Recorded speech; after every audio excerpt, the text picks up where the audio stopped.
Not all who call on his holy name will find their way, will feel no shame. Only those who follow the truth within, obey the Father, that's where life begins.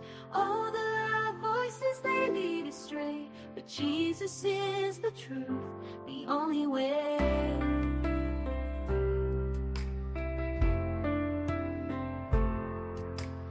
Enter through the narrow gate, for the gate is wide and the way is broad that leads to destruction in the false facade.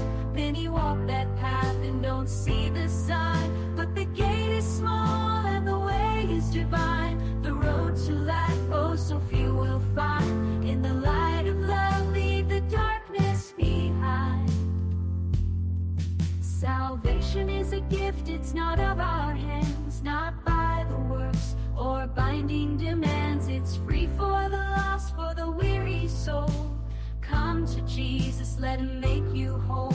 If you thirst and hunger, just kneel down and pray. He's waiting there, don't let it slip away.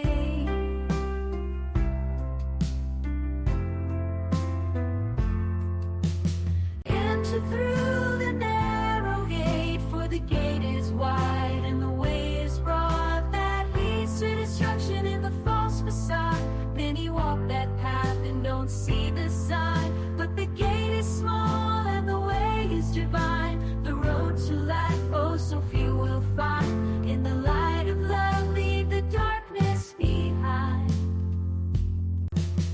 Enter through the narrow gate, for the gate is wide and the way is broad that leads to destruction in the false facade. Many walk that path and don't see the sign, but the gate is small and the way is divine. The road to life, oh, so few will find. In the light of love, leave the darkness behind. In the light of love, leave the darkness behind.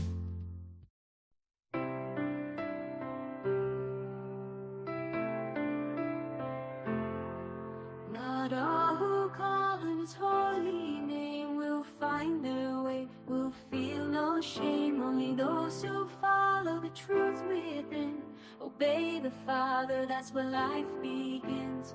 Oh, the loud voices, they lead astray, but Jesus is the truth, the only way.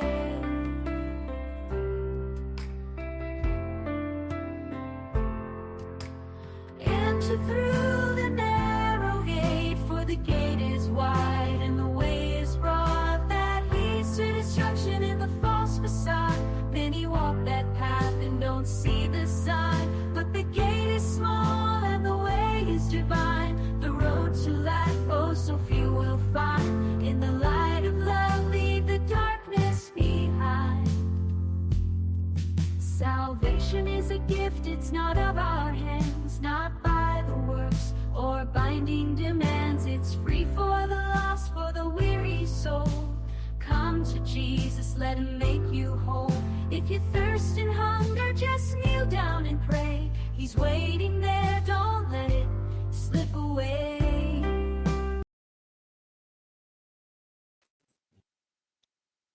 Magandang gabi po. Kami nagbabalik dito sa Arrow Gate Ministry. Magandang gabi po muli, Pastor Amir. Ng gabi, Pastor Derek. So, Pastor, tayo po ay nasa part 2 ng ating pong pagtalakay about the New Apostolic Reformation. At noong nakaraan po, introduction yung at saka yung history po ng pinagmulan ng New Apostolic Reformation, yung pong tinalakay. No? Ngayon naman po, ay meron tayo pong mga ilang videos dito na bibigyan ng commentaries. At ito po yung tatalakay natin ngayong gabi. Okay, atin ang nadaanan na ang talagang ugat noong mga maling doktrinang naglipa na ngayon sa Pentecostal Charismatic ay yung 1906 Azusa Street Revival, no? Sa Los Angeles, California. Which is yon ang unang-una na event kung kailan nagkaroon muli ng modern speaking in tongues na ang unang nagturo ay si Charles Parham. Tapos ay itinuro din ni William Seymour And then later on, nagkaroon na ng emotionalism, nagkaroon na ng mysticism sa loob ng church. Although tinuligsa ito ng mga conservatives, but hindi napigilan. No? Nagbahay-bahay sila at doon nagumpisa yung modern day Pentecostal churches. At ito ay kumalat ng kumalat at kasi pagka ikaw ay nag-umpisa ng isang maling doktrina sa iglesia, Opo. yung maling doktrina na yon, yun ang pag-uugatan ng marami pa uli. Parang kanyan parang ikaw ay nagtatapon ng basura sa isang lugar. Una, kukunti lang ang nagtatapon kasi hindi masyadong napapansin. Hanggang kalaunan, nakita nung isa na mayroong basura doon, akala niya basurahan talaga, so nagtapon na siya roon hanggang sa naging Smoky Mountain. Amen. At yung nangyayari ngayon na collapse sa Pentecostal Charismatic, specifically dito sa tinatawag natin na modern day apostolic movement na tinatawag din na NAR or New Apostolic Movement, na isang movement o kilusan sa loob ng Pentecostalism. No? Napapasok lang naman nila ay yung mga talagang very shallow at hindi naniniwala sa sufficiency ng scriptures at saka yung infallibility ng scriptures. Kasi pagka ayaw mo nang maniwala na sapat ang salita ng Diyos, ang Biblia, di na dapat dagdagan, doon na mag-uumpisang magdagdag ka. At dahil sa pagdadagdag na iyon, nakakapasok yung mga doktrina na dahilan lang sa emosyon. Yung nakakita na naginip lang, itinuring na nilang yung salita ng Diyos, pero panaginip lang talaga. So may mga nangyari na parang mahimala, akala nila igawa ng Diyos, yung pala emotional lang. Emotional pala. Na-emote lang, no? May gumaling, yung pala psychosomatic lang naman ang sakit, no? Na yun ay akala niya siya mayroong sakit dahil sa pag-iisip ng negatibo. Naging positibo ngayon ang mindset dahil sa mga positive preaching.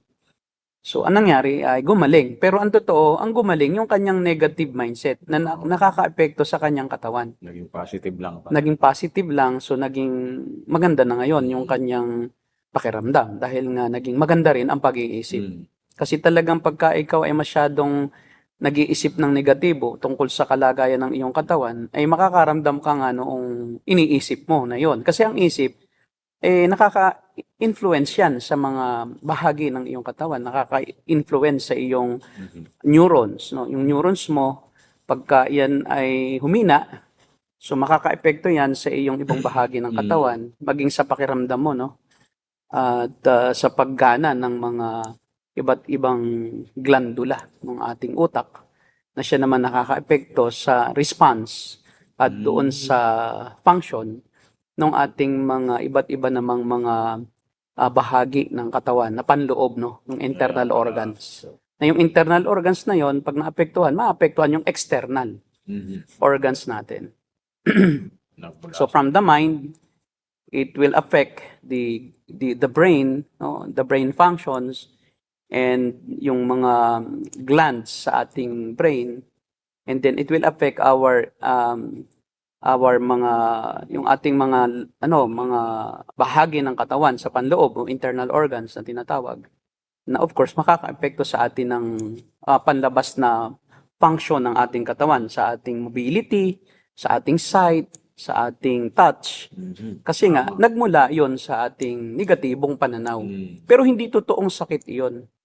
Yun ay dahilan lang sa naapektuhan yung ating isipan ng mga negativity, na walang ka na ng pag-asa, ng pananampalataya, na ikaw ay makakaramdam ng ginhawa, kaya hindi ka na nga nakakaramdam ng ginhawa kasi nakondisyon na ang isip mo eh. Kaya kadalasan pagka positive yung preachers sa kanyang pangangaral, puro positivity, puro hope, puro yung building your emotions or building your self-esteem, siyempre, naapektuhan yung positive na negativity ng tao.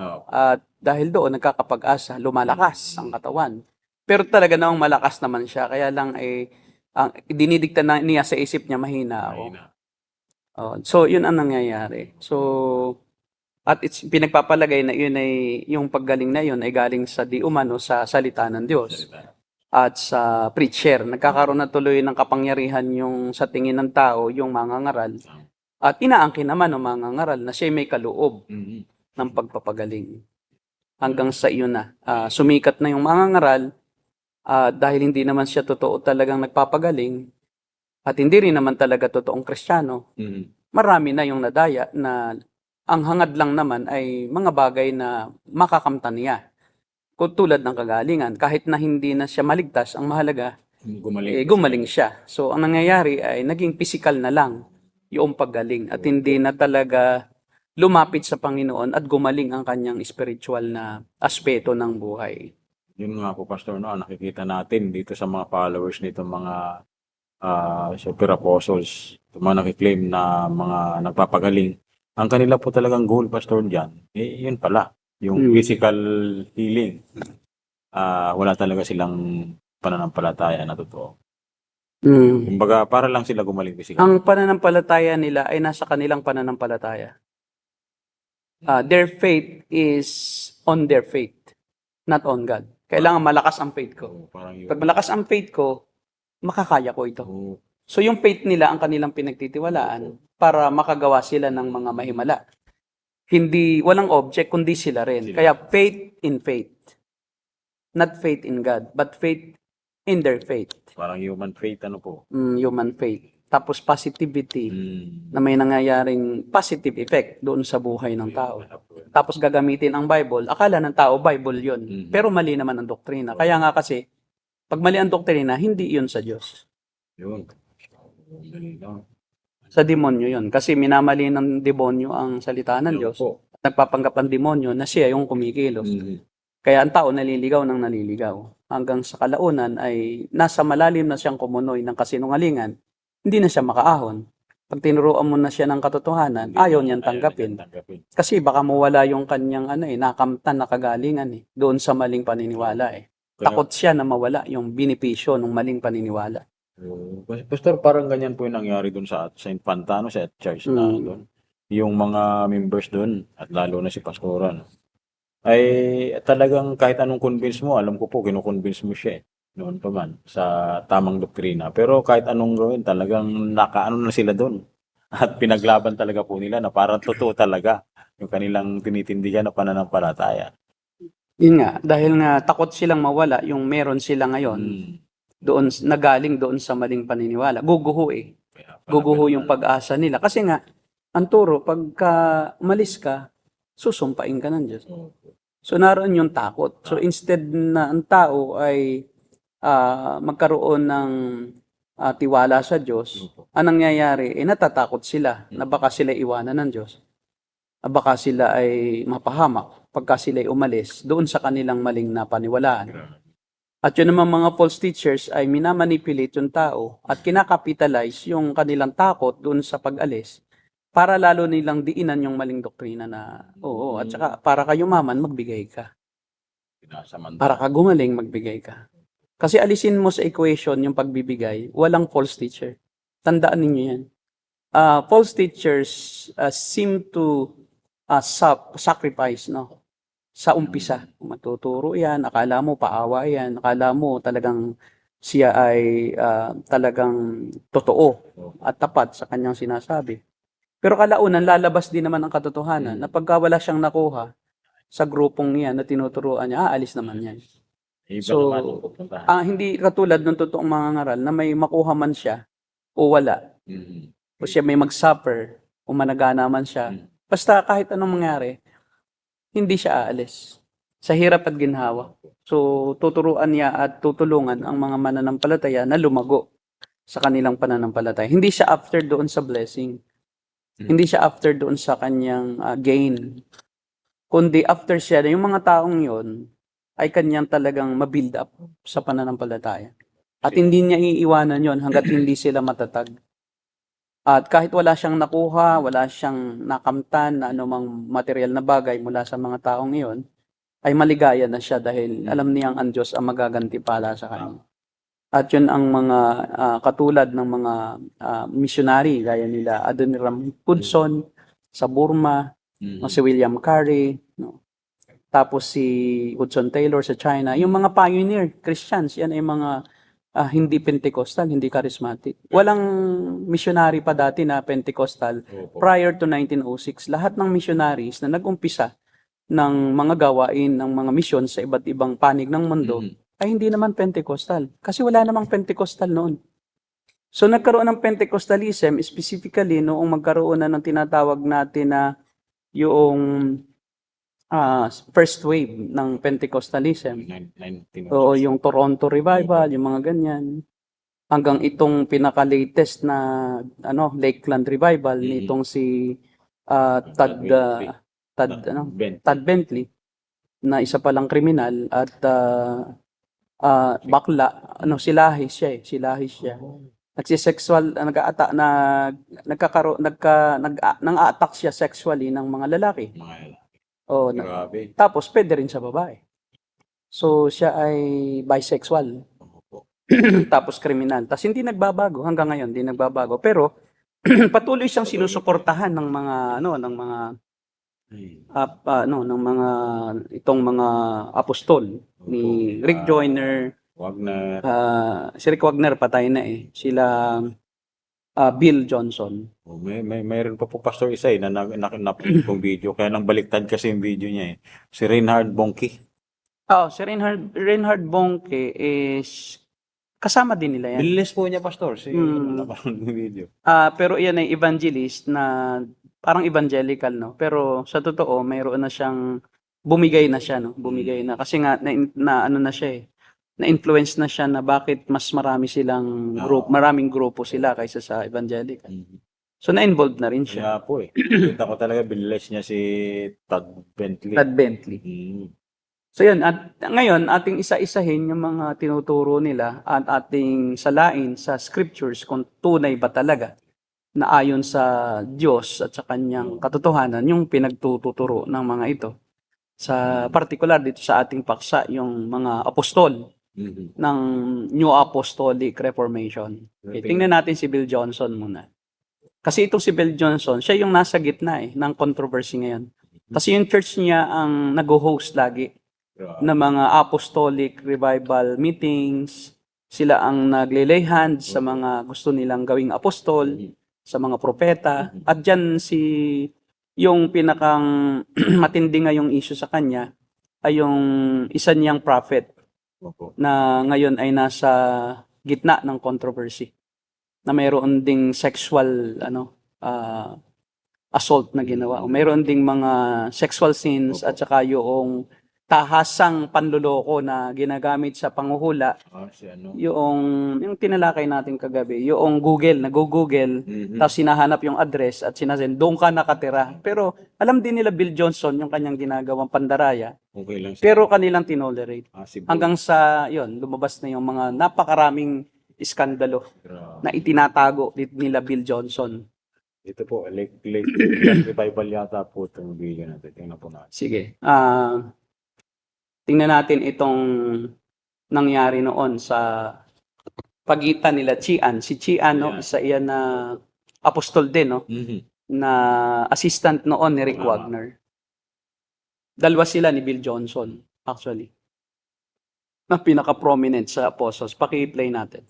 I think it's interesting that the Bible doesn't include a list of the apostles' teaching, because I think there are things that are always true, but there are also things that he is saying now that he wasn't emphasizing in a previous season. So it's wonderful that we could come together 3 generations. So I want to proceed recognizing that God has chosen you and appointed you to bear much and lasting fruit in this Lakeland revival and revival around the world, recognizing that he has called you as an Ephesians 4 evangelist and a revivalist moving in signs and wonders, knowing that you have walked in a manner worthy of the Lord, pleasing Jesus in every way, bearing fruit in every good work, and growing in the intimacy and knowledge of God.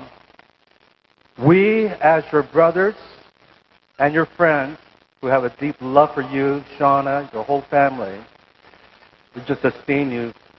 We are here to stand with you, to support you, and we are here to commission you.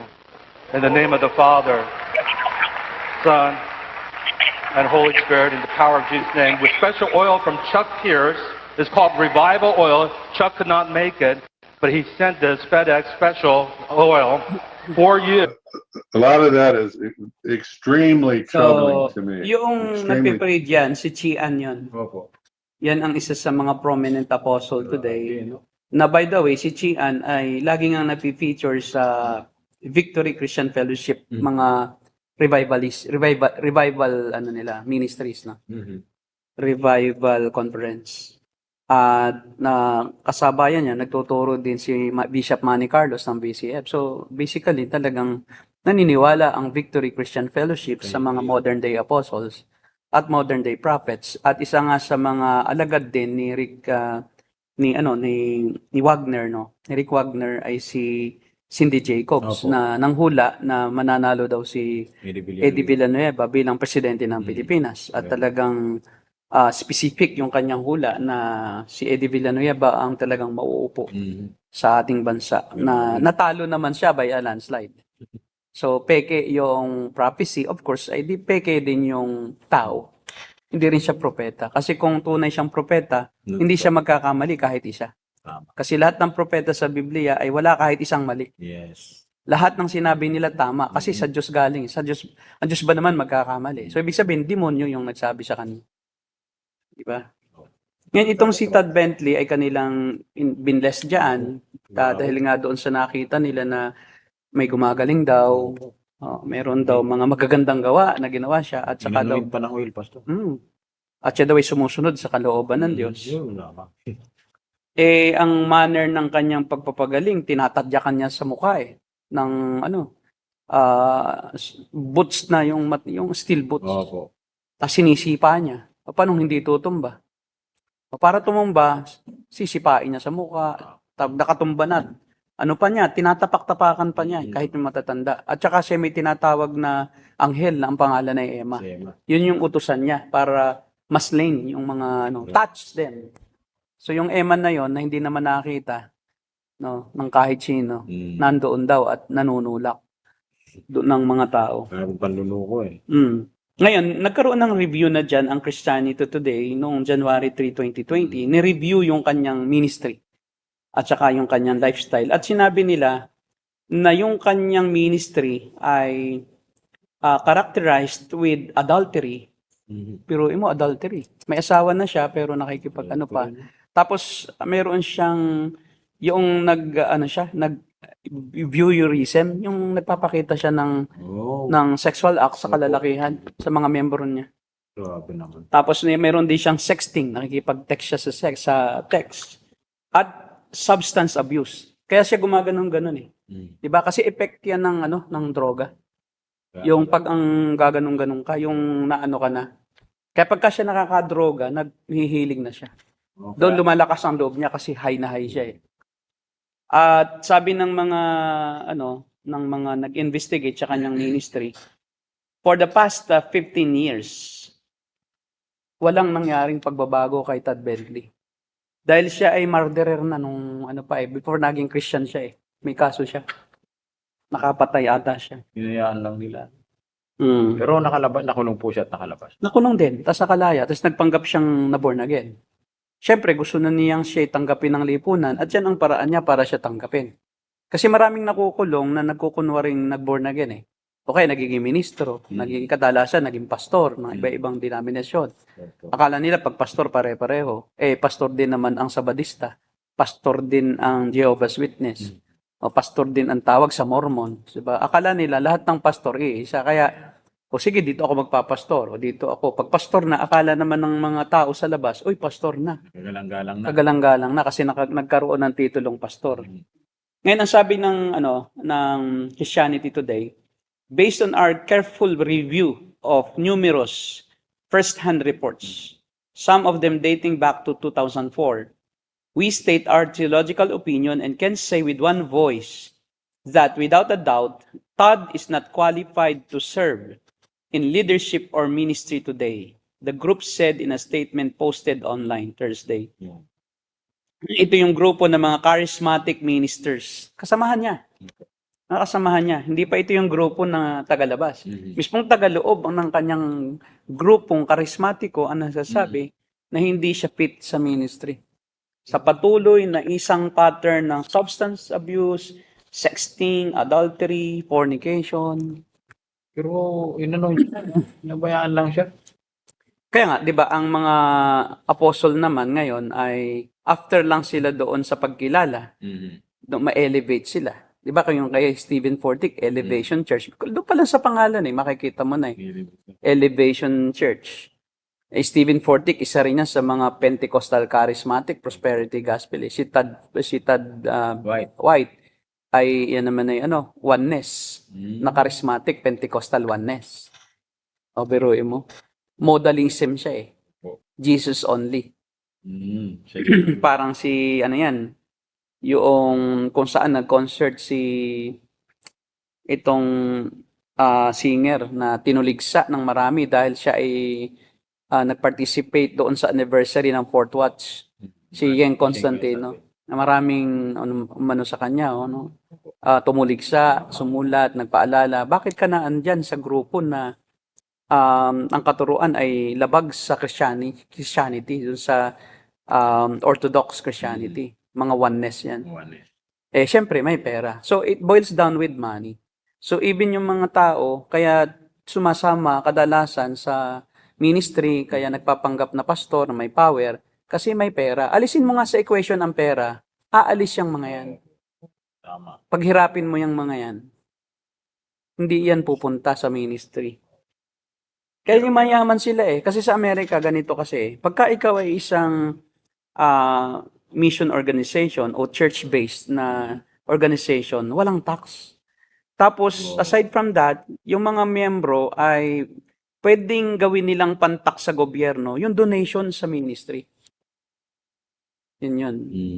Kaya ang mga pastor doon mayayaman. Kasi kung may ministry ka, yung mga miyembro mo, pagbayarin, magresibo ka na natanggap mo yung donation, yung kanyang donation sa church, kung meron kang isang non-profit organization, ima-minus nila yon o i-deduct nila sa kanilang income tax.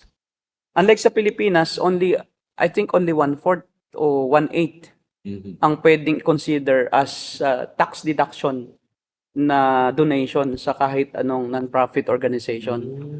Pero sa Amerika is full 100%. Kaya nga, pag na-donate na, hindi na hinahabol pati ng IRS. Kalimitan, walang accountability na yan. Hindi na yan nagre-report. So kaya nga doon sa church ni Joel Osteen, yung nung bumagyo, hindi niya inopen ang kanyang church na napakalaki, no? At pagkatapos ay noong may naglilinis ay nabuklat nila sa pader. $1,000 na mga dollars nakatago doon sa likod ng pader, sa loob ng siwang ng mga pader. Kay Joel Osteen yung lahat. Oo, yun. Ibig sabihin ay may na-issue kasing may nagnakaw, yung pala para lang maitago yung perang yun at magamit. Kaso siguro nalimutan, nandoon lang doon sa pader. So, ibig sabihin, sa dami na ng pera, hindi na maalala, Hindi na maalala. Kasi sa dami na nagbibigay. Kasi nga, ang turo nila, pag nagbigay ka, dodoblihin ng Diyos yan So, yung greed ng tao, kanila ngayong pinapainan para lalong mag-greedy. At syempre, parang sugal yan Pagka napangakuan ka na dadami, mamumuhunan ka. At dahil gusto mong dumami, talagang mas lalo ka magbibigay. Sabi nga, mas maraming ibinigay mo, mas maraming balik. The more you sow, the more you reap. So the more they give, aside from yun naman ay pwedeng tax deductible O di wala rin silang parang ibinigay. So parang nagbayad lang sila ng tax na talaga namang ibibigay nila sa government, naibigay na rito, tutubo pa o doble, di ba? So excuse na sila sa tax, dadami pa. Doon nakikinabang ang mga pastor sa Amerika. Dito kasi hindi ganon. Nabubuhay ang mga pastor dito sa pagmamakaawa. Kaya nga meron sa atin na nag-comment na tama po ang pagtuturo ninyo, saan po ba kayo pwede naming makommunicate para magbigay kami. Hindi tayo masyadong excited doon. Hindi naman tayo umaasa sa tao ng bigay-bigay So we see to it that we manage our own ministry using our own finances. Hindi tayo umaasa sa iba. Kita mo, ang tagal-tagal na natin, wala naman tayong supporters. Pero tayo ang pinakaunang nag-live ng podcast hanggang ngayon. Hindi tayo umaalis sa ere kahit na tayo ay walang supporters. O, di ba? So, at hindi tayo nangihingi kailanman. Hindi tayo nagpa-flash dyan sa ating Nakalagay unlike sa iba, no? Pagka mayroong nag-live, nakalagay doon, GCash number for donation. for donation. So, kaya magbibenta ng t-shirt. O, di ba? Kami ganun. Wala po kaming ganon. Kaya yung mga may nagtutulig sa atin noon na kaya lang naman kayo nagagaganyan dahil gusto ninyong manghingi. Eh, sabi ko sa kanya, sinagot ko siya sa comment, hindi po kami nanghihingi. Libre namin tong ibinibigay dahil libre namin tinanggap. At kami pwedeng bigyan ng Panginoon sa ng ibang kasangkapan, hindi kayo. Kasi bakit ka aasa sa tao, 'di ba? Eh, ang Diyos naman ay pwede mong hinga ng tulong at siya ang bahalang magbigay. Eh, yung iba, kahit yung ibang reform, nakakalungkot din nakakasira din sa ibang reform. Kasi reform siya, tapos kumambanat siya ng hyper siya. Kumambanat na yun lang elect, yun lang mga Christian na elect ang ligtas, tapos pag hindi ka naniwala sa kanilang eschatology, ay parang taliwas ka pa rin, no? Pagkatapos nagkasakit, nanghingi sa publiko. So, di ba nakakahiya yun? Pwede naman Sabi mo, hindi ligtas yung mga taong yan, at parang elect lang ang ligtas, parang sinasabi mo nga na, kung hindi ka bilang sa grupo nila, parang hindi pa nga tunay na Kristiyano, no? May hint na mga gano'n, napaka-dogmatic. Tapos Hindi na-judge ang mga nanonood. Pagkatapos bigla kang manghihingi doon sa sinasabi mo nung sa impyerno kayo. naka-public Hindi daw ang John 3:16, hindi daw para sa lahat. Kaya yung nakikinig sa kanila, kung hindi elect, hindi para sa iyo yan, di ba? Pagkatapos hihingi ka. Pag nanghingi ka na, para sa lahat na. Tapos pagka mangangaral ka, hindi para sa lahat ang kaligtasan. So nakakatisod sa mga well-meaning na tao. Di ba ito yung nagtuturo na elect lang ang pag-ibig ng Diyos para lang sa kanila. Tapos pag manghihingi, para sa lahat, ang hihingan lahat. Ba't hindi mo hingan yung mga elect? Ba't hindi mo hingan yung mga katulad ninyo, miyembro ninyo? Kasi pag pinost mo yan, na wala kang specific na sinabi na hihingan, na itong mga kapwa ko lang, ibig sabihin, humihingi ka sa lahat. Tapos naka-public yan. Tapos naka-public, ibig sabihin lahat. So, I doubt na malakas ang faith mo, mahina ka pa rin pala. Ang lakas-lakas ng faith mo sa salvation, ang hina-hina ng faith mo sa salvation ng physical mo. Dapat consistent ka. Kung malakas ang faith mo sa salvation ng iyong soul, dapat consistent. Ganon din ang iyong faith sa salvation sa finances at sa healing ng katawan. Hindi yung imbalance ka, malakas ka lang doon sa pananampalataya mong ligtas ka, pero sa pananampalatayang ililigtas ka sa physical at bibigyan ka ng Diyos, Mahina. ang hina mo. So, parang pinapakita mo lang na pareho ka rin lang ng ibang mangangaral. Kaya hindi po kami nanghihingi, pero hindi po namin sinasabing masama na magbigay. Yes. Ang amin lang po ay, hindi po kami nanghihingi, at di po kami aasa sa bigay, dahil alam namin kami narito at dinala ng Diyos sa ganitong ministeryo, dahil kami po ay bibigyan ng Panginoon sa ibang paraan. Kaya kami nananatili ay kami pinagpapala ng Diyos. Pero hindi dahilan sa mga tao na aming sinasabihang magsisi kayo. Sasabihin mo magsisi kayo, ayaw nga magsisi, tapos hihinga mo. O hindi magiging alipin ka nila. Di ba? Kaya kami po ay pwedeng magsabi, magsisi kayo, kasi hindi naman kami nakikinabang po sa inyo. Ang hirap kasing mangaral na ganito ang gawin mo, ganyan ang gawin mo, ganito ang gawin mo. Tapos, hindi naman sila Kristiyano, hihingan mo. O di para ka na rin, binawi mo na rin yung sinabi mo na, bakit kayo walang pananampalatayang bibigyan kayo ng Diyos nyo? Tapos ayaw nyo naman kami. Kami inaaway nyo, pagkatapos hihingan nyo.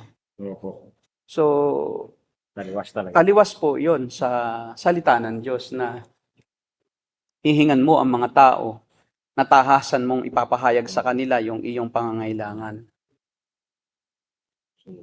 Hayaan mong ang Panginoon ang magturo sa mga tao kung paano. Pagkatapos na sila ay mabuhay sa spiritual. Hindi yung, hindi pa nga Kristiyano, iyon ang ginagatasan na. Ay talagang iyan ay sasabihin, nagsasamantala ka. Natuturingan tayong mga mananampalataya na tayo ay mga kurap Dahil tayo ay mangangaral, tapos kahit di miyembro, hihingan. May nakalagay pa nga na ayun, for donation for your tithes. Meron silang syempre, online yung binivideo nila yung kanilang worship.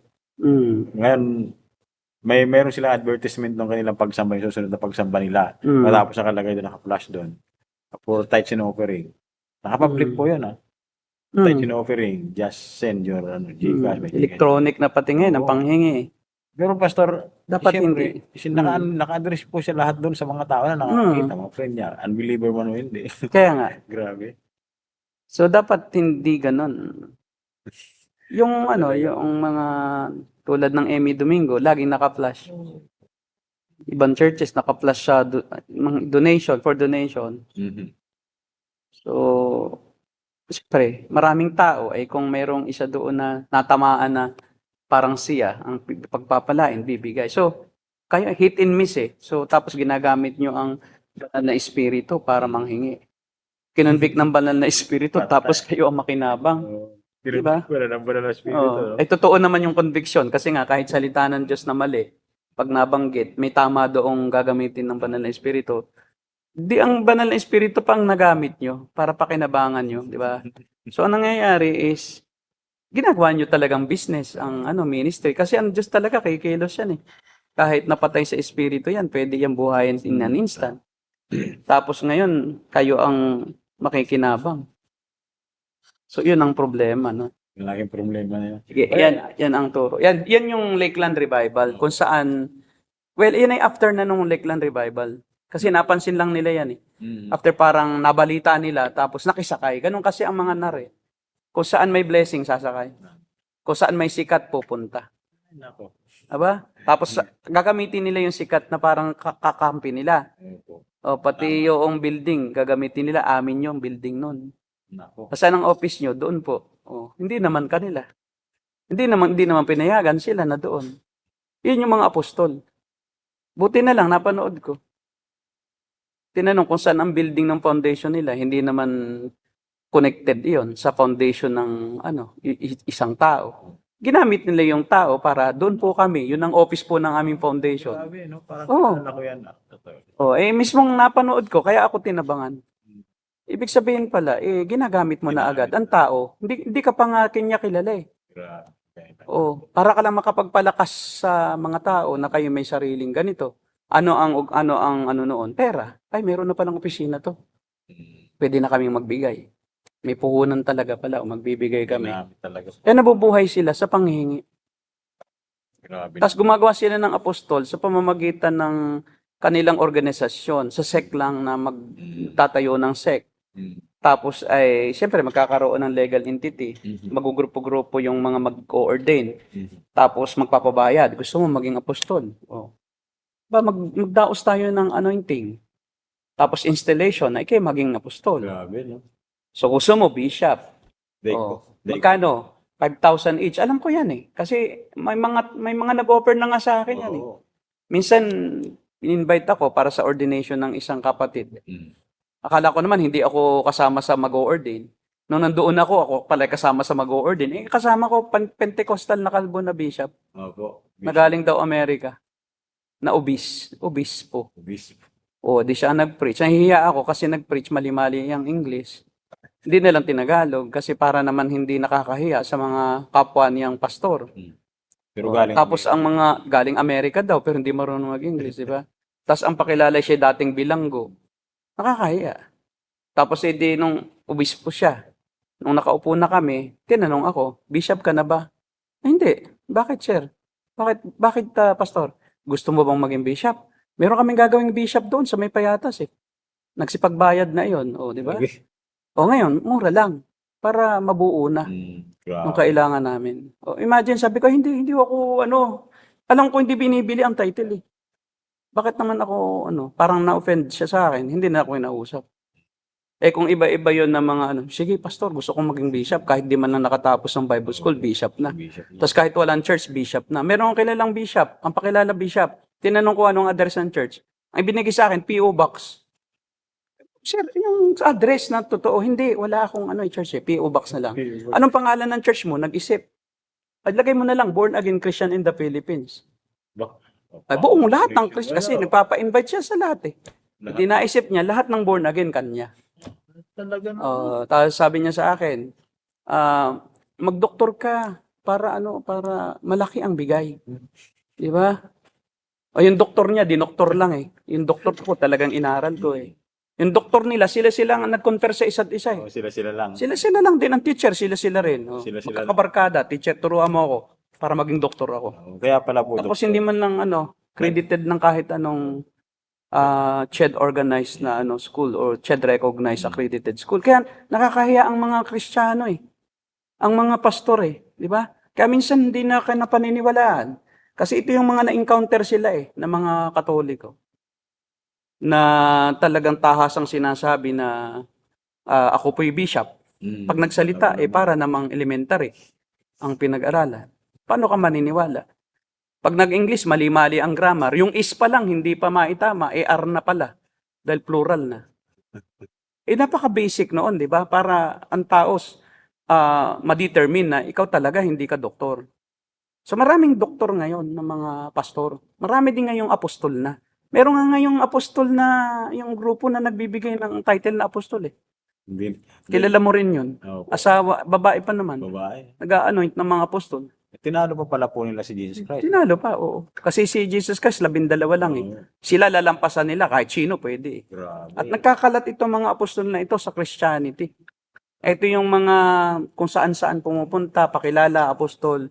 Pag tinanong mo, walang church. Tapos ang buhay nila, Yun ang namemera, supply. nangihingi, kakahiya. Lahat ng tao, kahit di Christian, sinusulatan. Grabe, no? Mayroon kaming conference. Diba? Kung totoong ikay alagad ng Diyos, ba't ka umaasa sa hindi Kristiyano? Nananapad pa pag Pasko. Diba? Mayroon pang daladalang mga membro, tapos mayroong karaoke. Tapos ang nakalagay pa dun sa sobre ay pagtatayo daw ng kanilang church. Grabe. Tapos ang nangihingi sa mga tindahan. Oo. Nakakahiya. Nakakababa Ng moral ng mga Kristiyano. Kaya, may kilala nga po pastor ako, member siya ng church. 3 sila mga kasama, nagsuot sila ng costume sila ng Santa Claus. pastor, diba? Galing, 3. Oo, tapos lang 3 stooges yun. Hindi yung 3 pastor. Hindi 3 baso. Tapos ayun, namasko sila, nangaroling sila. Pastor yun, diba? Kilala mo pa. Kaya anong ginawa nila? Hindi alam ng church. Kaya hiya. So nakakaya talaga kasi ang kanilang nire-represent para sa church po ito, sa gawain ng church. Pero kahit yung mga unbeliever, nilalapitan nila, mga politicians na hindi naman alam ng mga yun kung ano bang church yan, anong gagawin ninyo, ministry. Papadalhan nga ng sulat nila eh. Hindi nga po nila. Hindi pa pinadalhan. Hindi, Gravity. Gravity nga. Talagang wala nang kahihiyan. No? Walang kahihiyan talaga. Tapos nagsasayaw, Ang saya ng Pasko, nakakahiya. Sabi yun, si pastor, nagsasayaw na sa kalsada, nang hingi pa ng barya. Binibigay lang naman pag Pasko-Pasko, 5 piso. Biro mo, pinagpalit mo na yung pagkatao mo sa 10 piso. Pag nagbilyangan, hati-hati. Partihan. Payat po siya, pastor eh. Sabi nung nag-comment. Payat na Santa Claus. Sabi siya, para naman mayat na si Santa Claus. Kukulang na. Pakinggan natin itong isa pa. Yung mga kapulaanan nitong mga pulaang propeta kuno. Si Rick Wagner. Mga apostol. Patay na to eh. Buhay nating tong patay na. 2016 namatay yan si Rick Wagner. Sakit sa puso. Hindi niya napagaling ang sarili niya, pero siya mayroong gift of healing daw. Opo. Kasi siya ang founder nga ng apostolic Reformation. Bakit hindi niya napagaling ang kanyang sarili? Ba't siya tumanda at namatay? Ang sabi niya, basta malakas ang faith mo, hindi ka makakasakit eh. Tingnan natin at panoorin. Dito naman, So why did Jesus come? It says in 1 John 3:8, for this purpose, the Son of God was manifested that he might destroy the works of the devil. The works that the devil had been doing, Jesus came to destroy these works of the devil. Sunod na video. Kaya daw dumating si Jesus Christ. Ang work ng devil ay yung kamatayan, yung sakit, yung kahirapan. Dapat wala nang mahirap. Dapat wala nang sakit. Ito po yung sabi pa niya. Yan talaga ang itutuloy niya. Yan ang sasabihin niya. Kaya maghahari tayo sa mundo. Yun. But apostolic preaching takes that verse literally. And apostolic teaching, Jesus came to say,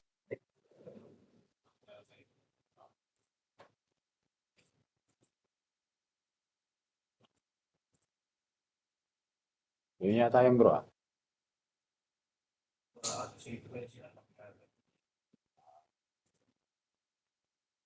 Sige, okay lang, kahit alin. Kasunod kasi yung dominionism ang tinatawag. Lahat naman yan, pare-pareho lang eh. Pagka, alam ko na yan eh. But Sa ganyan apostolic yun, preaching pare-pareho takes lang that yan. verse literally. And apostolic teaching, Jesus came to save that which was lost, literally the dominion that Adam gave up in the Garden of Eden is now being restored. And so how does God the Father see this? It says in Colossians 1, for it pleased the Father that in him all the fullness should dwell, and by him, that's Jesus, to reconcile all things to himself. Do you get that phrase? See? All things. Now that includes people, but it includes much more than people, everybody. To reconcile all things to himself, whether things on earth or things in heaven, having made peace through the blood of the cross. Oh. Kasi ang problema ng Pentecostal theology na embedded sa Nakasama din. kasama yan doon. Hindi yan. Opo. Ang problema sa kanila kasing katuruan, tama yung verse, ang mali yung timeline. Tama. Dinadala nila yung future sa now. Ang tawag yan, hyper-eschatology. Tama naman talaga na isang araw, talagang ipapailalim ng Diyos Ama sa Diyos Anak ang lahat ng mga bagay at ang magiging Panginoon ay si Jesus overall.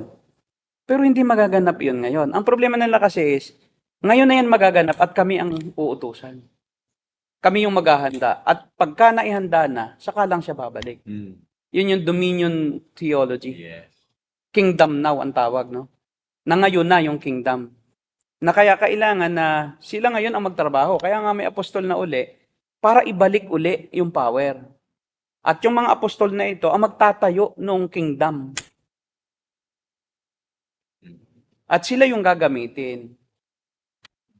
Kaya sila magtatayo. Kaya may 7 mountains mandate sila. Diyan galing yan eh. 7 mountain mandate na masasakop nila lahat yung mountain ng politics. So, ang mga magiging politiko dyan, mga Kristiyano, ang magiging presidente, Kristiyano na. Para nga naman ma-dominate o ma-dominate nila o magkaroon ng dominion sila sa mga bansa. Kaya ang mga Kristiyano dapat mag-involve sa politics, kayo ay kumandidato sa lahat ng mga antas sa politika, no? Sa lahat ng posisyon. Kahit barangay captain, they encourage that. Kaya kita mo yung, di ba, si Villanueva, may dominion theology yan eh. Kaya nga akala niya, pagka naging presidente daw ay isang Kristiyano, ito daw bansang Pilipinas ay titino.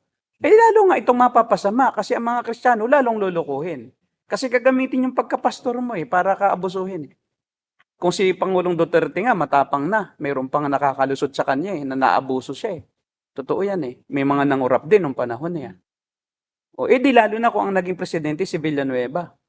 Ay di lahat ng mga masasamang loob dyan, ay di aalipinin siya. Paano magkakaroon ng dominion ang Kristiyano sa mundo ng mga hindi Kristiyano? Ngayong panahong ito.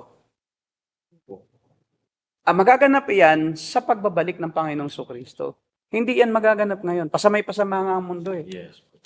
Ayun sa po, Pastor. At hindi rin sinabi sa Biblia na ini-encourage na ang lahat ng mga Kristiyano humalo sa politika. Ang sabi nga ng Panginoon ang sabi nga ni Pablo, manatili kayo sa inyong kalagayan. Kung ikay alipin, maging tapat ka sa Panginoon mo. Hindi sinabing, dapat mag-dominate ka doon sa Panginoon mo kung alipin ka lang ngayon. Kung mawala ka dyan.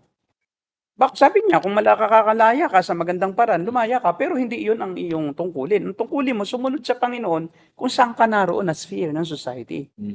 Hindi tayo kailangan maging leader para tayo magkaroon ng dominion. Dahil hindi naman tayo binibigyan ng dominion. Kasi ang sinasabi nilang dominion ni Adam and Eve, yun yung tinutukoy na ibinigay daw kay Satan. So nung daw si Adan at Eva ay magkasala, isinuko nila yung kanilang kapangyarihan. Kasi yun ulit, yung little God doctrine ulit yun. Babalik ka roon sa little God doctrine. Na ang tao ay nilikha na maliit na Diyos. Na meron siyang kapangyarihan na bagamat hindi kasing laki ng kapangyarihan ng Diyos, pero makapangyarihan siya sa lahat ng bagay. Nakakalipad nga siya sa buwan, sabi ni Benny Hinn. Sabi ni Jesse Duplantis, siya ang nagbibigay hininga sa mga nilikhang hayop. Grabe. Yung daw mga kabayo, yun daw ay parang ano lang, yung candle, yung wax na kinurtihan ng Diyos. Tapos si Adan daw ang humihinga.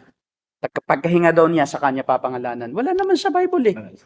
Pero doon sa dominion term na yon, doon nila ipinapasok yung kanilang turo. Sinobrahan nila yung salitang dominion, ay ang dominion naman simple, kanya lang naman papamahalaan sa kanyang sariling kakayahan, hindi sa bilang Diyos, yung mga nilikha. Siyang magmamando. Mga hayop, pwede niyang patayin, hindi siya mananagot sa Diyos. No? Dahil siya ang may kapamahalaan doon. Siya ang mangangalaga. Yung dominion doon ay hindi yung kapangyarihan, kundi yung kanyang kakayahan na mamuno Nai-lead sila. at mag-lead at manguna no sa lahat ng nilikha ng Diyos. Hindi yung dominion na parang siya yung may kapangyarihan na kung ano yung gusto niya sa aso, kung gusto niyang maging pusa yung aso, kaya niyang gawin. Hindi. Wala na siyang magagalaw doon kung ano yung nilikha ng Diyos doon. Kailangan lang niyang panatilihin ang kaayusan sa mundo. Siya ang magmapanatili ng order. Kasi siya yung may... Oo, dahil siya yung may talino. Kasi yung hayop walang talino eh. Diba? Siya yung magre-restore ng peace at saka noong righteousness sa mundo. Para ang mga hayop ay hindi maubos. So, kailangan niyang pigilan yung iba na huwag ninyong anuhin tong iba. So, siya magdo-domesticate din sa mga hayop para magkaroon ng proper nurturing and care doon sa mga hayop na mahina at doon sa mga hayop na malakas, hindi niya pabayaan na makapaminsala. Diba? Pwede niyang patayin pag namiminsala ng ibang hayop. Tinitim niya. So, yun yung kapamahalaan. Hindi yung kapamahalaan. Tsaka yung sa kapwa-tao, di ba kaya may hierarchy, may ama. So, yung ama mamamahala sa pamilya. Yung sa kanyang pamilya, yung nanay mamamahala sa mga anak. So, mayroong order sa society. Yun yung tinutukoy na dominion. Hindi yung kapangyarihan na lumikha. Yung kasi ang kanilang palagay nagsasalita din daw si Adan ng mga salitang may faith-filled words at makakalika daw siya ng isang bagay din. Kaya nang si Satanas daw ay talunin ni Jesus, bumalik daw yung kapangyarihan sa atin. At yun naman ang gustong paganahin nila. Kaya kailangan tayo magkaroon ng kapangyarihan na sa society, sa culture, sa government, sa education. Yan yung kanilang 7 mountain mandate. Unless daw na magkaroon ng kapangyarihan ang mga Kristiyano dyan, hindi daw babalik si Jesus. Ganun ang kanila pong teaching. Pero Pastor, yung kita ko rin po doon, parang iniba niya yung purpose ng pagparito ni Jesus Christ. Yun nga, para ibalik yung dominion na nawala. Which is, kaya po sila Adan ay naalis sa Eden dahil sa kasalanan.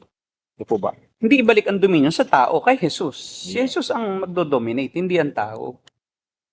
Hindi naman sinabi ng Panginoong Jesucristo na ibabalik ng tao, kundi siya ang magbabalik. Muli niyang ipapailalim sa kanya ang lahat ng mga bagay at ipapalasap sa mga tao na ang Panginoong Jesucristo talaga ang King of Kings and Lord of Lords.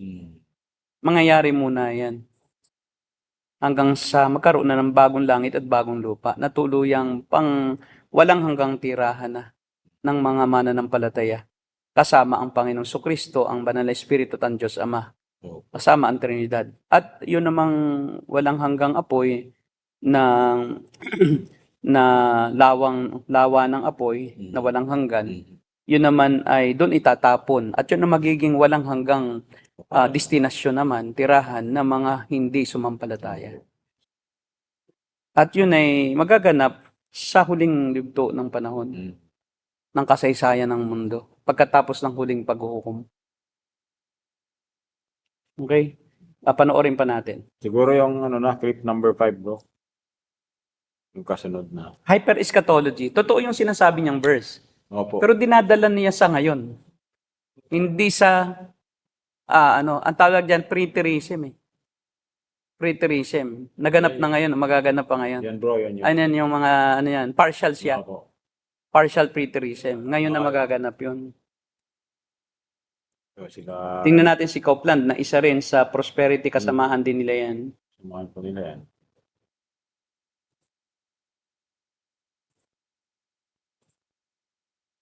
Grabe ito. Equal sila sa Diyos. God said, "Oh, yeah, they're my children. Of course they're equal to me. I gave birth to them." Of course they're equal to me. The word faith movement and the mysticism upon which it is based they've almost dropped the little from the little God's doctrine, and they just teach that we are flat out equal to God. Watch this from Stephen Furtick, who on paper is Southern Baptist, but watch this from Stephen Furtick. Southern Baptist. I'm not in covenant with a person. I'm not in covenant with a political party. I'm in covenant with God Almighty. I am God Almighty. I am God Almighty. If I remember my Bible correctly, wasn't the desire to be just like God kind of what led to the whole fall thing in the first place? And yet they are teaching it as truth. They want you to believe it. Grabe. Equal sila sa Diyos. Oh, I am God myself. Blasphemy. Blasphemy. Pagka naging anak ka daw ng Diyos, literal na magiging anak ka ng Diyos. Ang pagiging anak ng Diyos natin ay spiritual, not on the physical aspect. Ang ibig sabihin ay kinikilala na tayong tagapagmana at mapapasa atin na ang lahat ng mga inihanda ng Diyos.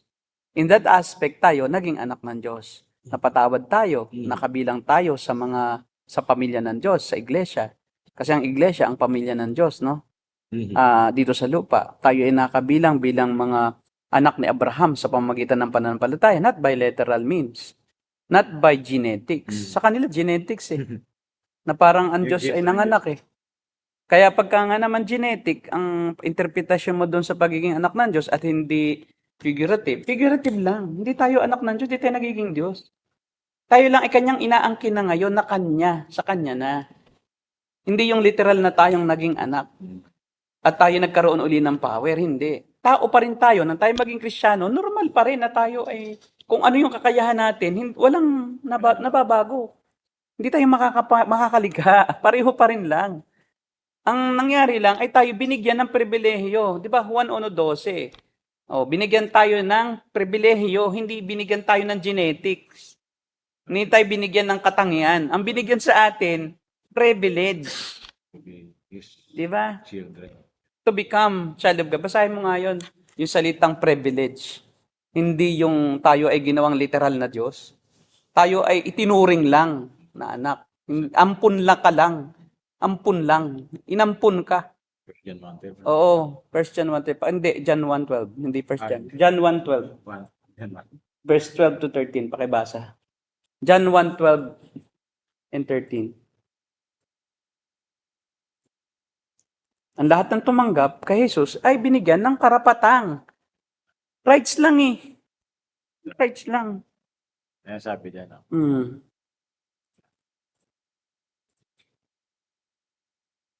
Subalit ang lahat ng tumanggap at sumampalataya sa Kanya, ibinigyan niya ng karapatang maging anak ng Diyos. So, Sila naging anak ng Diyos, hindi dahil sinilang sila ayon sa kalikasan o sa kagustuhan o sa kagagawa ng tao. Kundi ang pagiging anak nila ay dahil sa kalooban ng Diyos. yun. Tayo binigyan lang ng karapatan. So, biyaya lang na parang tayo, demonyo tayo, anak tayo ng demonyo, tingnan mo na. Spiritually, tayo anak ng demonyo. Sa totoo lang, kung ikaw ay anak ng demonyo, kung demonyo makapangyarihan, edi may power din ka din. Di ba nung maging anak pala si Adan ng demonyo, ba't naman isusuko nila, nagiging anak nga ng demonyo Anong isusuko mo sa tatay mo? Iyo nga yung pag-aari ng tatay mo, di ba? Sabi nila, nakuha daw ng demonyo, yun daw kapangyarihan ni Adan at Eva bilang anak ng Diyos. May power din naman ang demonyo. Ba't hindi naging makapangyarihan si Adan? Pakibasa mo si John chapter 8, verse 42 to 44.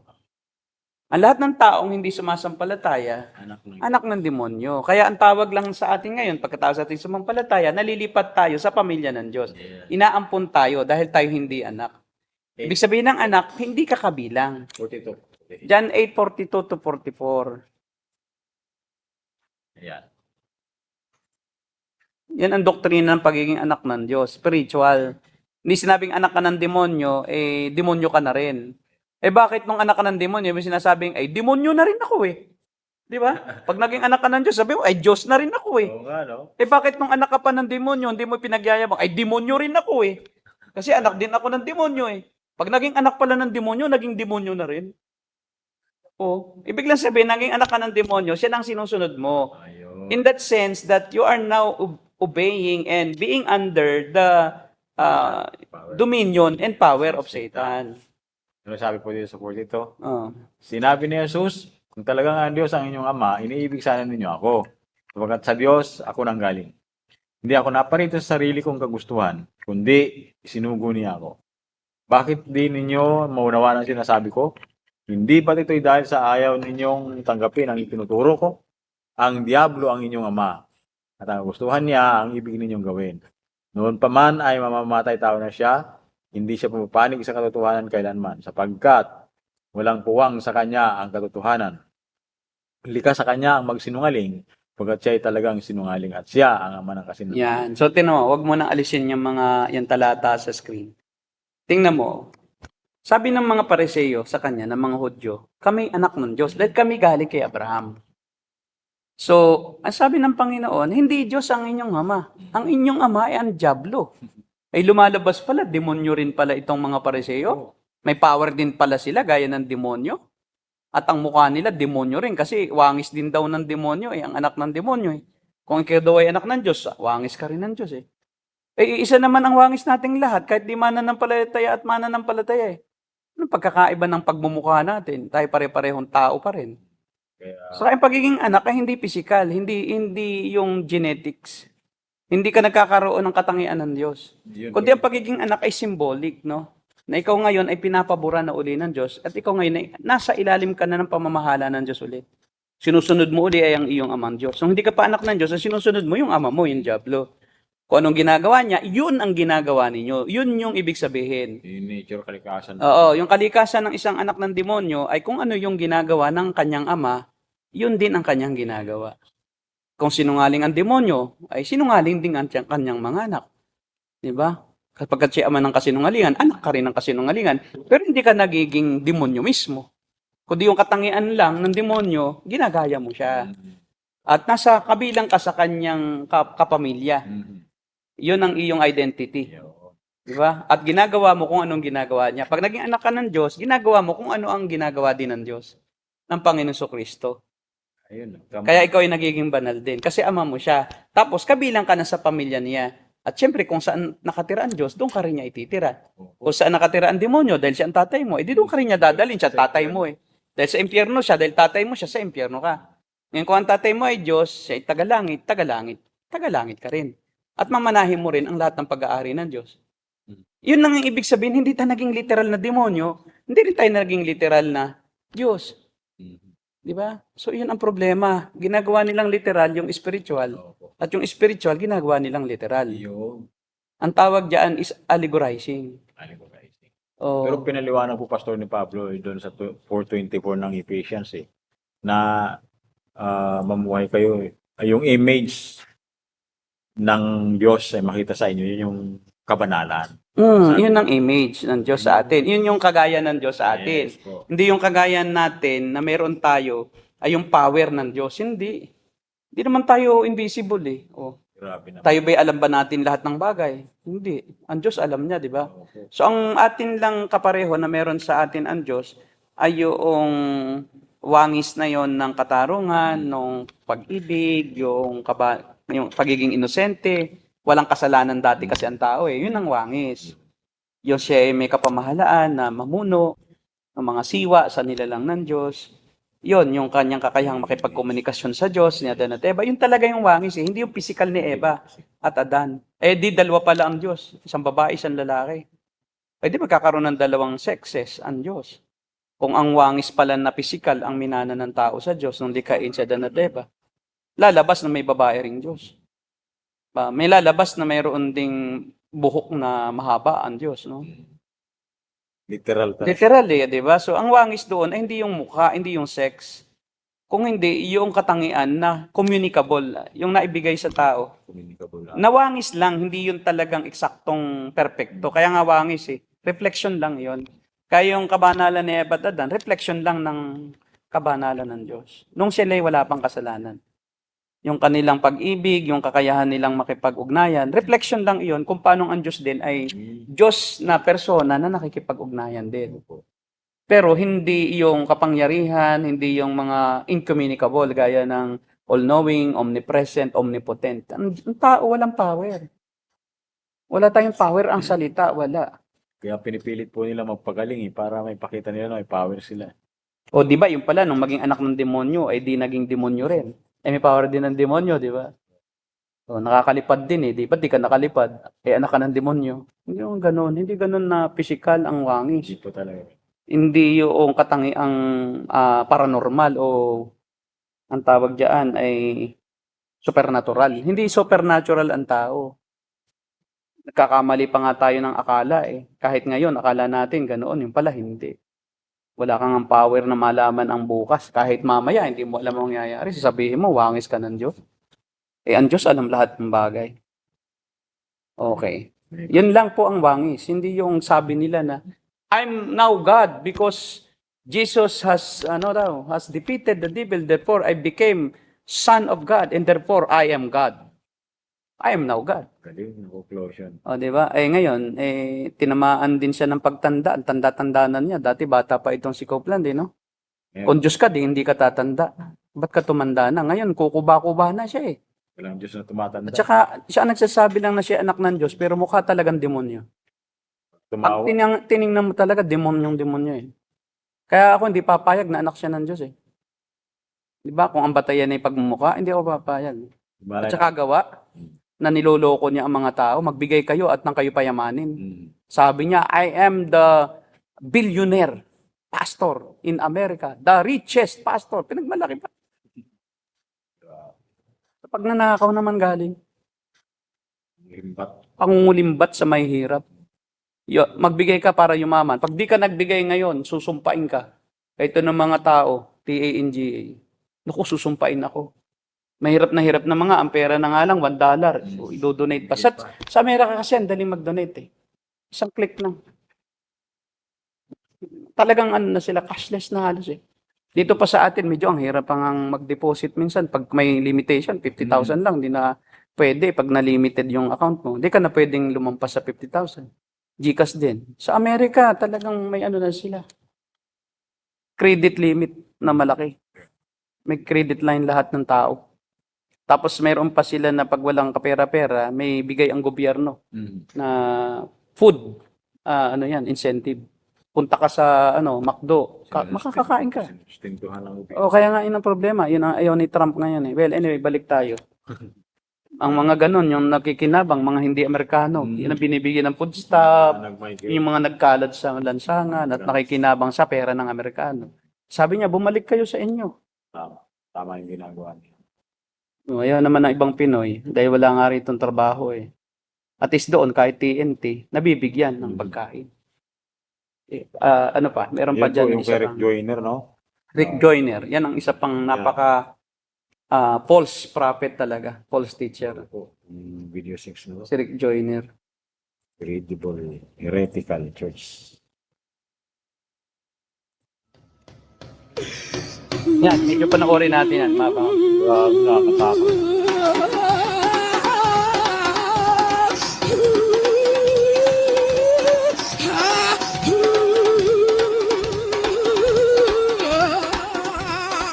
Grabe. So, Lord, move among us. All right.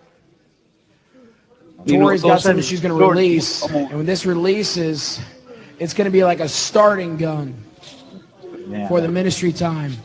So those of you who like ministry, go ahead and stand up. Get in the middle section. Youth, children, those who have been touched by the fire, prepare to minister. Lahat sila. Pwede. Yeah, he's here. Masapi sa tao ang Diyos 2 days ago, I saw Jesus opening himself up and walking in our midst.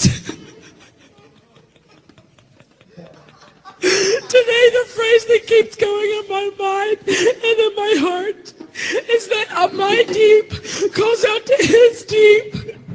My deep goes out to his deep.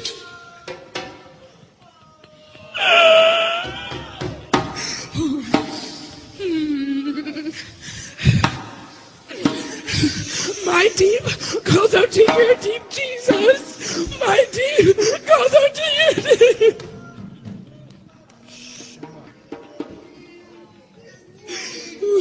My deep goes out to his deep. My deep goes out to his deep.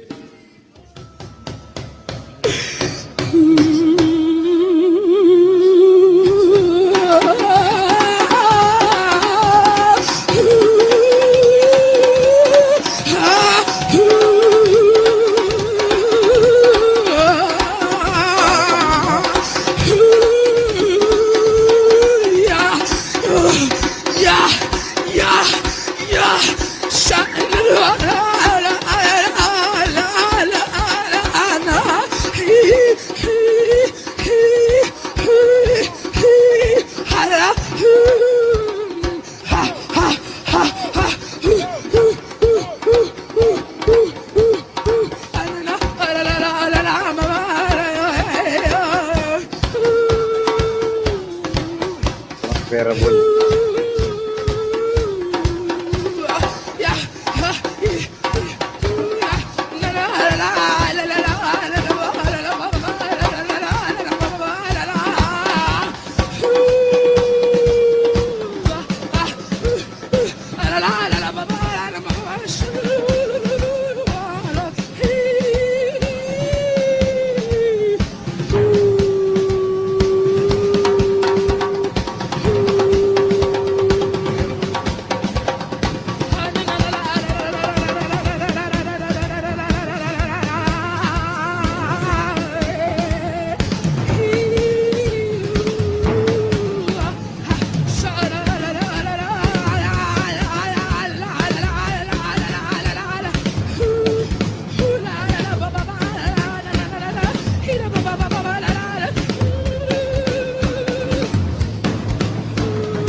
Ganyan talaga yun na ngayon, paulit-ulit lang yan. May ano si Revelation si ano po si Joyner na siya ay kumain daw sa Tree of Life eh. At yung mantle daw ni Paul ay nasa kanya. Apostolic mantle. Grabe. Kasi ano sila nag-a-assume na lahat ng kanilang naisip sa Diyos galing kahit hindi.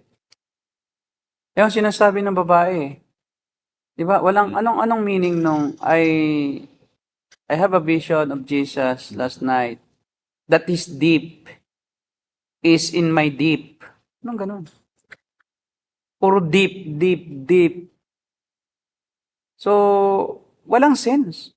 Tsaka naman yung kanyang mga speaking in tongues. Pare-pareho lang naman eh. Alalalala siya, bababa. Ito lang eh. Hindi naman nabago eh. Tapos wala sa sarili. Mayroon ba namang sa Diyos na wala sa sarili? Ay pagsamba nga sa espiritu at katotohanan eh. Paano ka pa magkaroon ng idea ng katotohanan o ng katotohanan mismo kung ang ikaw mismo nawala ka na sa sarili? Pwede ka nang makaisip ng kasinungalingan kasi hindi ka na marunong discern kung ano nang pinagkagagawa mo. Paano ka pa magkakaroon ng katotohanan kung ikaw binlangko mo na nga ang isip mo nawalan ka na sa sarili. Ang pagkakaroon ng katotohanan ay nasa wisyo ka.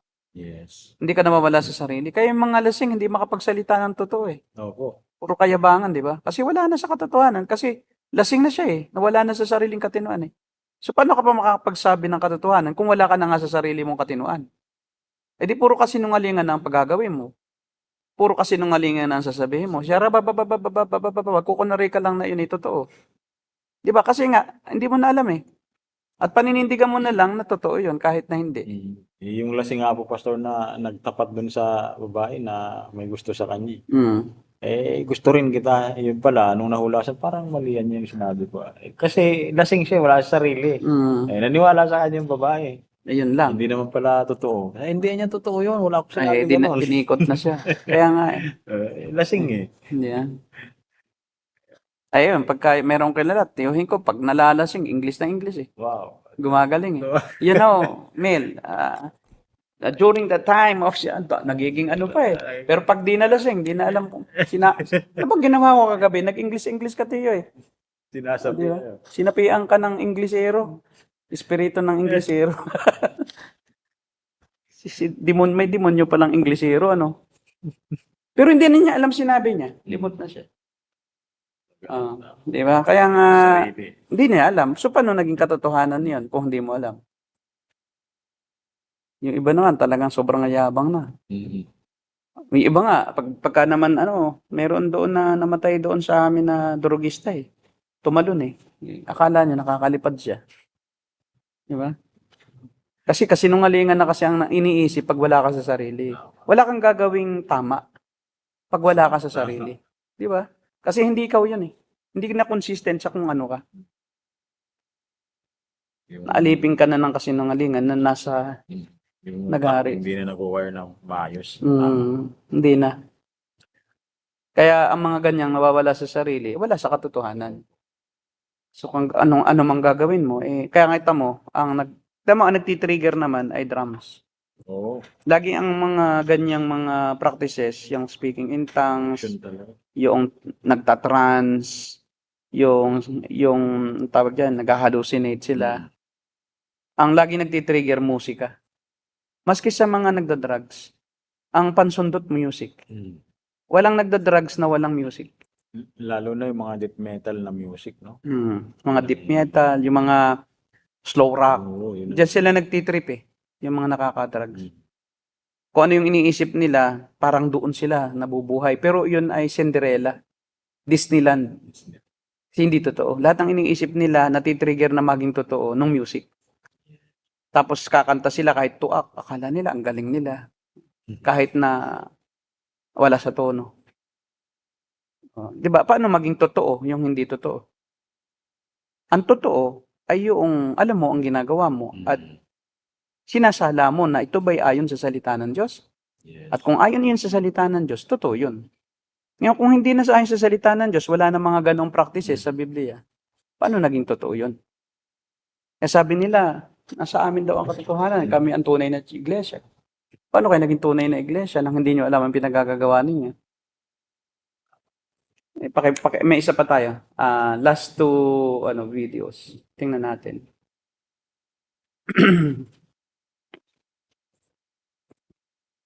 Kay Todd Bentley. Fake pirate voice. From fake healing. Fake healing naman kanya. Naninipa siya dyan.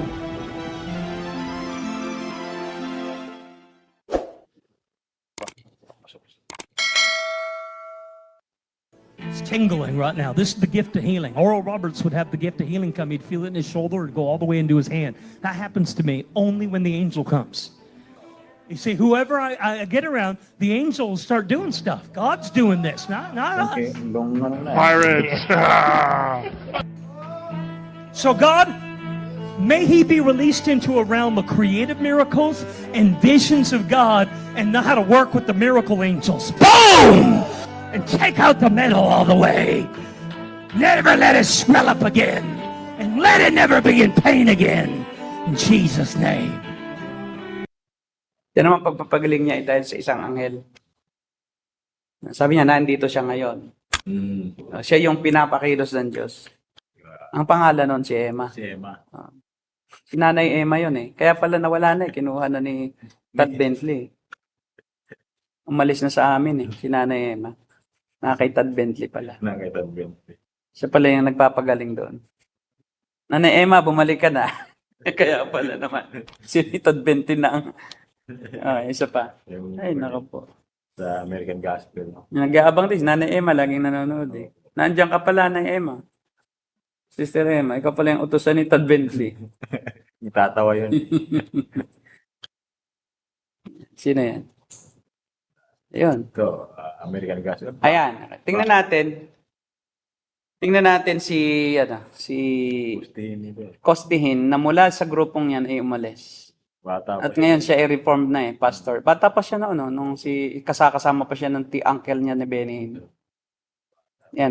Yan siya noon. Panoorin natin. Questions I had growing up when I was in healing crusades with my uncle or my father was, if we have these gifts of healing and we can do this for people, why don't we go to hospitals? It was very overwhelming having to feel that I had to pray for every single person that was sick, and I overthink things. So I would think things like, everyone with glasses needs healing, and then I'd look around and like more than half the population's wearing glasses. So I'd be like, God, you really expect me to heal all these people? Like, why can't we go to my school? Why can't we go to my friend's house and heal my friend of cancer in high school? Why can't we do what we say we do? Why do we need music? I want to hear the instruments. I want to hear the strings.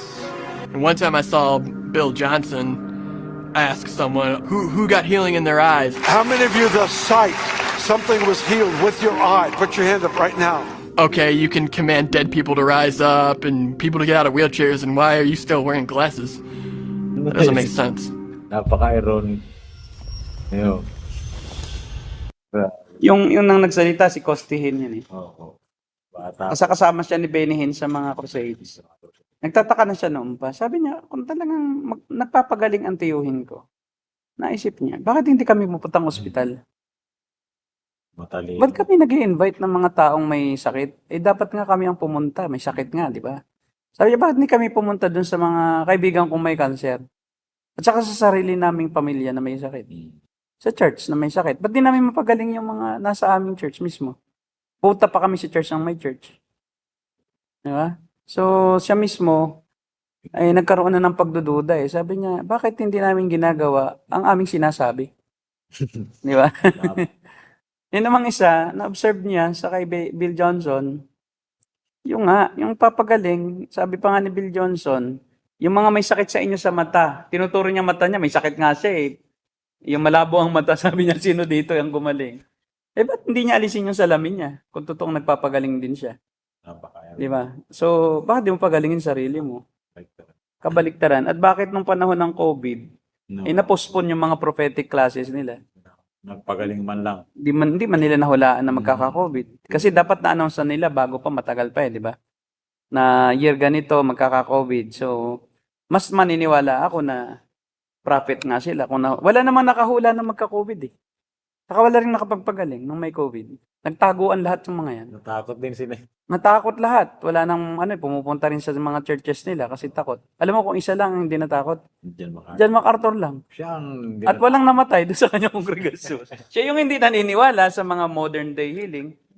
O siya hindi naniniwala sa modern day miracles. Sino ngayon ang false prophet? O sino ngayon ang false prophet? Yung mga nagtatago na sabing kaya nilang magpagaling, sila rin nagka-COVID. May namatay din sa COVID na Baptist pastor eh. Di ba? But si John MacArthur hindi namatay sa COVID during that time. Matagal pa bago siya mamatay. Hindi siya namatay sa COVID. At talaga naman sabi niya, ako yung mamamatay. Sabi nga niya, ako gusto ko na nga umuwi sa Panginoon. Itong mga ito, ayaw nilang mamatay. Di ba? Bakit ito si John MacArthur? Talagang ready mamatay.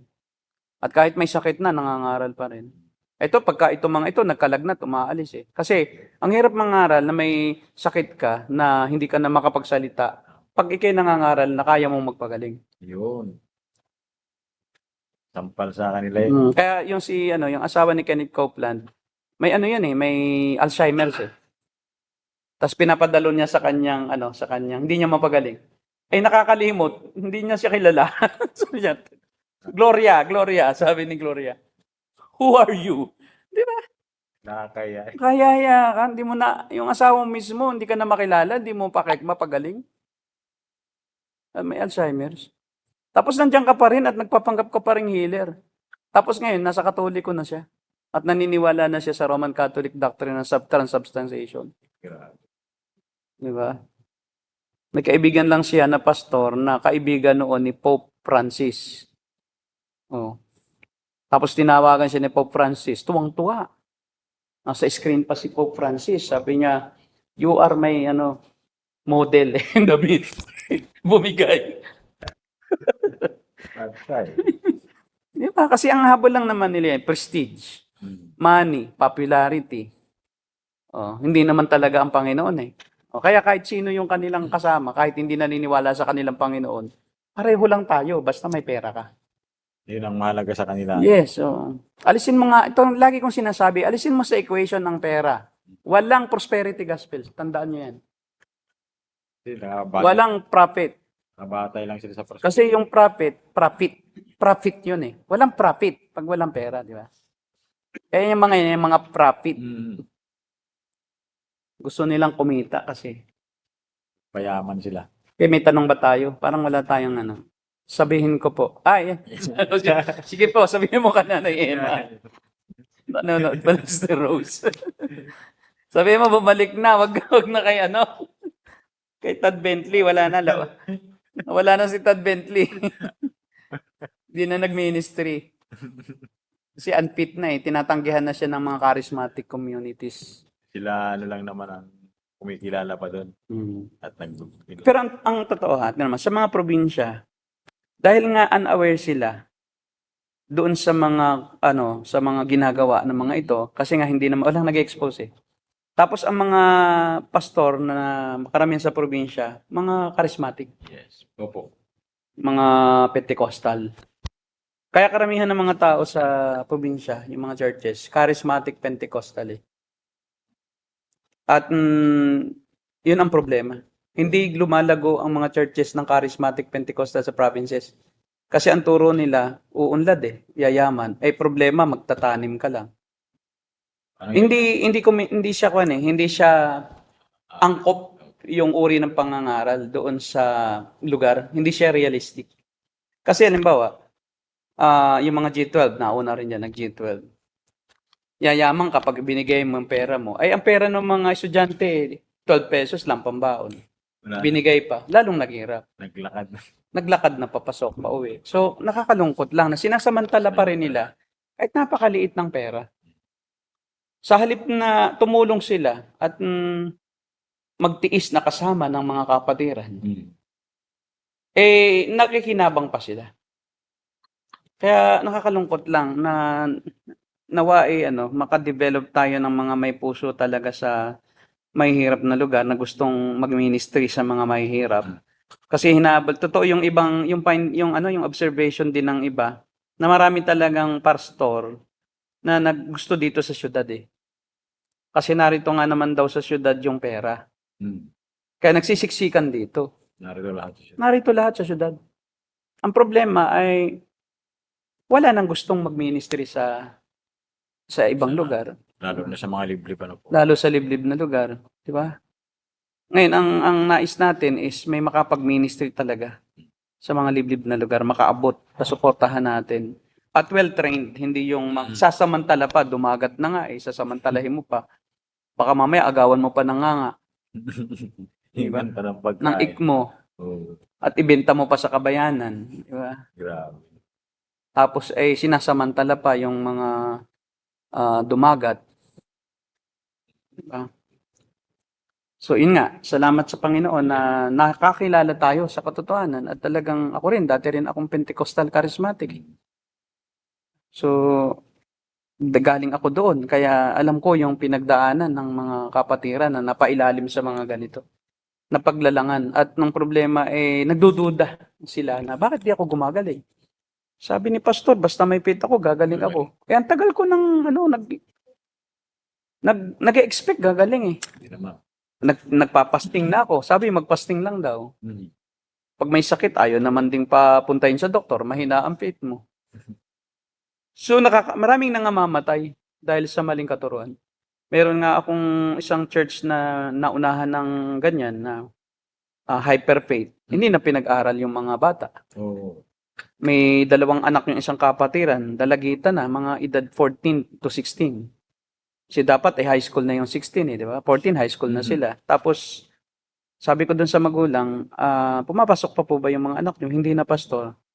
Bakit? Pinatigil na nung pastor namin dati. At ang sabi, darating na rin naman ang Panginoong Hesus. Huwag na kayo mag-aral. Maghintay na lang tayo sa kanyang muling pagbabalik. Tapos sabi ko, mali po yun. Hindi po ibig sabihin darating na, ngayon na talaga. Ibig po sabihin ng darating na, malapit na, ay hindi naman sinabing eksaktong panahon. Kailangan maging handa lang tayo sa kahit anong ginagawa natin. Huwag tayong titigil. Di pinapasok na. Yung tatay ay, ang ginawa ng tatay, piniki naman yung form. Form 137 ata, yung 138. Yung pang sa elementary, para ipasok sa high school. Form 137. Gumawa ng, binura yung pangalan ng iba at inilagay doon sa, akala niya hindi madiditik.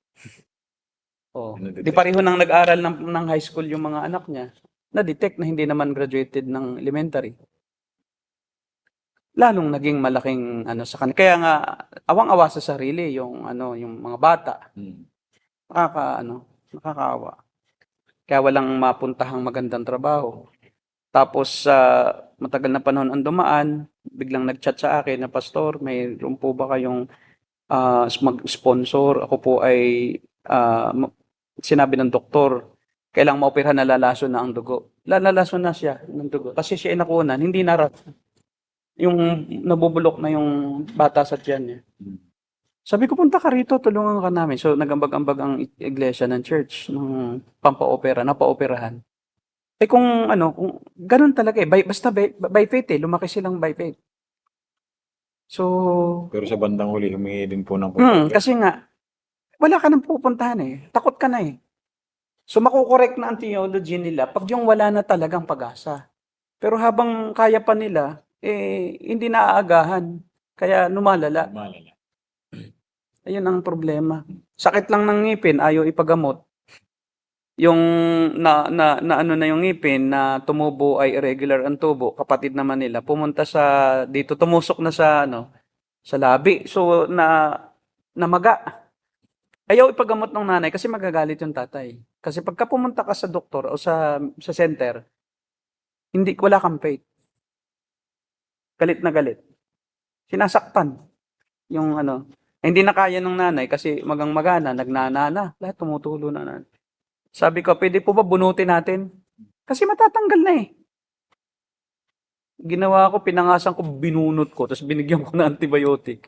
Gumaling, sabi nung babae, pastor, huwag mo sasabihin kay kay Terso na ako'y nagpa-check up sa'yo. Ay, hindi naman po ako doktor, pero wala talaga na akong magagawa Kasi wala naman bubunot ng ngipin dito. PBMA lang ang magbubunot, dadalhin ko sa PBMA. Kinompromise namin lalo yung aming patotoo. Sabi ko, ako na lang po buo. Kasi halos natatanggal na yung ngipin. Ugang-uga na siya So, ang ginawa ko, pinlice ko Sabi ko, wag po kayong akin ng wag kang titingin. Pagbunot ko, di dugo. Pinagbumog ko ng may tubig na may asin. Tsaka ako naman may yung pinisilin. Yung amoxicillin. Ako, panamin niyo po ito 3 times a day. Nagdoktor na rin. Kasi ang pastor, pag sa probinsya ka, nagiging doktor ka rin Kaya nung ako ay bago pa lang pastor, ako rin ay doktor. Ako rin ay yung karpintero. Dahil ako rin ang gagawa ng bahay ko Natuturin ako mag-eskwala kasi kailangan na sigong-sigo yung pintuan Natuturin ako doon mag-geometry. Yung kung paano ayusin ang cabinet. So, lahat. Hanggang sa magtatanim, nag-akyat na rin ako ng nyug kasi walang pera talagang kapatiran. Natuto rin ako manisid ng naka-antipara. Kasama nila ako paninisid. At siyempre, baguhan ako. Hinawakan ko, yung pala isdang bato yun. Yung isdang bato yung rapog, yung may lason. Talagang 1 linggo ako namimilipit sa sakit Buti nilang hindi ako nagkiklaim na ako'y healer Kasi kung ako ay nagkiklaim, sabihin nila, ba't di mo pagaling sarili mo? Pero inalalayan ako ng mga kapatiran, pinainom din ako ng gamot. Sige, tayo ng kung mayroon kayo diyang antibiotic. Saka yung ng sakit, yung pampaalis ng sakit, acetaminophen. Diba, good doktor tayo eh. Ponstan, yan. Yan yun, Ponstan. Bili kang Ponstan. Naalis naman ng sakit. Pero siya, paglipas ng Ponstan, kikirot na naman. So, basta isang linggo ako nakahiga, lagnat. Grabe. Lagnat eh. Biro mo, natibo ako, nahawakan ko eh. 2 beses na ako noon, yung lionfish at saka yung rapog, yung stonefish. Pareho palang may lason yan. Pero sige pa rin akong sama. Later on, natuto na rin ako. Nakakapana na rin ako. Nangingilaw kami. Basta kasama ako ng kapatiran. Hindi ako nabubuhay na parang, yung iba, Biblia lang kami. Dapat sa Biblia kami mabuhay. Bigyan nyo kami ng pagkain. Parang hari. Hindi nagbubuhat ng kamay. Naguhugas. Hindi man lang nagugas ng pinggan. Yung daw mga pastor doon. Hindi nga daw naggamas eh. Sa palibot ng mga pastoral house. Yun ang tinuro sa kanila. No? Basta nakaisip ako na makatulong sa kapatiran. Bumili ako ng itik. Paramihin natin. Tapos yung itik, yung itlog, ibenta. Magiging pera. Nagturo din ako ng entrepreneurship eh. Ganito po ang gawin nyo. Magano kayo, alaga kayo, tapos pirahin nyo, ibenta nyo. Natuto naman. So, kailangan din talaga natin na hindi lang spiritual. Meron din tayong halo na practical, financial, na tulong sa mga kapatiran. At doon ako nabuwang isip ang aking puso na hindi ako tatanggap ng sweldo sa ministry. Ever since, I don't accept salary. Meron lang akong time na nakatanggap akong salary kasi naging employee ako. Pero nung ako ay nagsasarili, nung ako ang nagcha-church planting, maski dito sa Manila, nung ako kumalas ako doon sa dating nagsusweldo sa akin, nag-church planting ako, kaya naman di ako tumanggap sa church ko. Meron lang taon na talagang established church siya eh. Susweldohan ka. Pero pag ako lang, mag-isa, hindi ako nagpapasweldo. Hindi ako nanghihingi sa mga mini-ministry ko. Pag nagbibigay, tinatanggap ko yung in-kinds. Bigas. Ayon sa kanilang kalooban, bigay, masayang kalooban. Pero itong mga ito, ang isang characteristics nitong mga Pentecostal charismatic, apostolic, lalo itong NAR, nangihingi talaga yan lagi. At saka talagang pera ang dahilan kung bakit sila nanguhula, nagmi-ministry, nagpapagaling, may kapalit na monetary reward. At sabi nga ng Panginoon, nakuha nyo na ang gantimpala nyo. Kung ang ginagawa ninyo ay para sa inyong sariling kapakinabangan, hindi para sa gawain ng Diyos, hindi para sa ministeryo. Nag-expect kayo ng gantimpala sa tao. Nasa inyo na ang gantimpala. Wala na kayong gantimpala sa Diyos.